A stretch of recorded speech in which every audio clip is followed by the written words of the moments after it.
Top quality और consistent performance के लिए सिर्फ सिल्वर पंप्स एंड मोटर्स, नाम याद रखना। અમદાવાદમાં દશેરાની તૈયારીઓ પૂરજોશમાં જોવા મળી રહી છે। રાવણ બનાવવા અન્ય રાજ્યોમાંથી કારીગરો આવ્યા છે। આગ્રા, વૃંદાવન, મથુરાથી કારીગરોના અમદાવાદ આવ્યા છે। 30 ફૂટથી 60 ફૂટના રાવણના પુતળા બનાવવામાં આવી રહ્યા છે।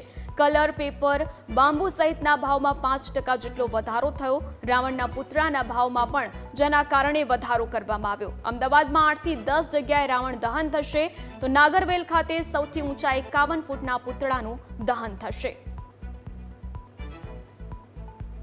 સત્ય પર સત્યની જીત એટલે વિજયાદશમી અને દેશભરમાં ધામધૂમપૂર્વક વિજયાદશમી એટલે કે દશેરાની ઉજવણી કરવામાં આવે છે। ત્યારે અમદાવાદ સહિત રાજ્યભરમાં અનેક સ્થળો ઉપર રાવણનું દહન કરવામાં આવતું હોય છે અને રાવણ દહનની તૈયારીઓ જે છે તે પૂરજોશમાં કરી દેવામાં આવી છે। અમદાવાદમાં જે છે તે હાલ તમે જોઈ શકો છો કે રાવણ ઉપરાંત કુંભકર્ણ અને મેઘનાથના જે પૂતળા જે છે તે તૈયાર કરવામાં આવી રહ્યા છે।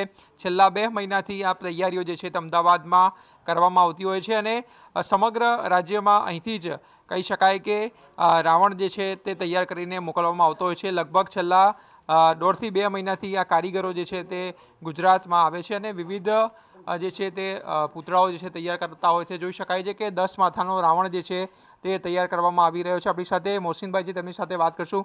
મોહसिन, किस तरह का माहौल है इस बार और कितने फुट की तैयार हमने किया है इस बार रावण?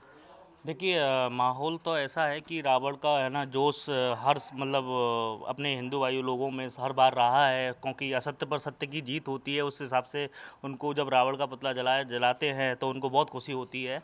अहमदाबाद में सबसे बड़ी जो पुतला है कहाँ लगाया जाएगा और दूसरी कौन सी जगह है जहाँ पर हम प्रोवाइड करें इस बार?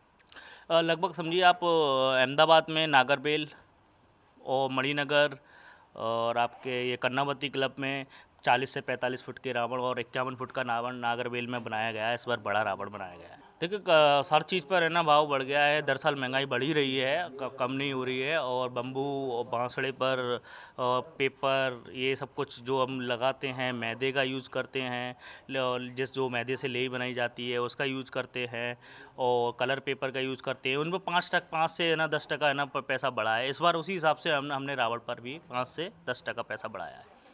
તો જોઈ શકાય છે કે તૈયારીઓ જે છે તડામાર ચાલી રહી છે। યુપીથી જે છે તે કારીગરો આવ્યા છે અને દિવસ રાત જે છે તે મહેનત કરી રહ્યા છે। સમગ્ર રાજ્યમાં વડોદરાથી લઈને રાજકોટ અને મીઠાપુર તમામ જગ્યા ઉપર અહીંથી જ રાવણ જે છે તેમનું પૂતળું મોકલવામાં આવશે અને 12 ઓક્ટોબર પહેલાં જે છે તે ત્યાં મોકલી દેવામાં આવશે અને ખાસ કરીને ભાવ વધારો જે છે તે પણ આ વખતે જોવા મળી રહ્યો છે। લગભગ 30 થી 40 હજાર રૂપિયામાં જે છે તે એક રાવણ બનીને તૈયાર થઈ રહ્યો છે। કેમેરામેન સુરેશ રાજપૂત સાથે આશુતોષ ઉપાધ્યાય, ન્યૂઝ કેપિટલ, અમદાવાદ।